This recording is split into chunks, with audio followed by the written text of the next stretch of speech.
இப்போ நான் 94 மார்க் எடுக்கிறேன்னா அது வீட்டில் வந்து சொன்னேன்னா எங்கள் அம்மா நீ 94 மார்க் எடுத்தது பெருசு இல்லை, அந்த 6 மார்க் விட்ட அது அடுத்த வாட்டி அந்த 6 மார்க்கும் இருக்கணும், அப்போதான் நான் உன்னை வீட்டில் சேர்ப்பேன்னு சொன்னாங்க. ஃபர்ஸ்ட் டைம் 8th செகண்ட், அதுவும் என்னை பார்த்து எழுதின பொண்ணு 1 மார்க்ல ஃபர்ஸ்ட் ரேங்க் அவ எடுத்தா, செகண்ட் ரேங்க் நான் எடுத்தேன். அடுத்த வாட்டி நீ வர சொல்ல நீ ஃபர்ஸ்ட் ரேங்க் எடுக்கலாம், உன்னை நான் வீட்டிலே சேர்க்க மாட்டேன்னு சொன்னாங்க. அப்பத்துலேருந்து நான் ஃபர்ஸ்ட் ரேங்க் எடுக்கணும், அப்பதான் நம்ம அம்மா நம்ம எவ்வளோ நம்பிக்கை வச்சு நம்ம மேல நம்ம எடுப்போம் அப்படின்னு சொல்றாங்க.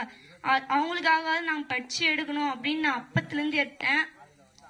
இப்ப கூட சார் வந்து உன்னால முடியுமா, நீ எடுப்பமா அப்படின்னு சொல்றாரு.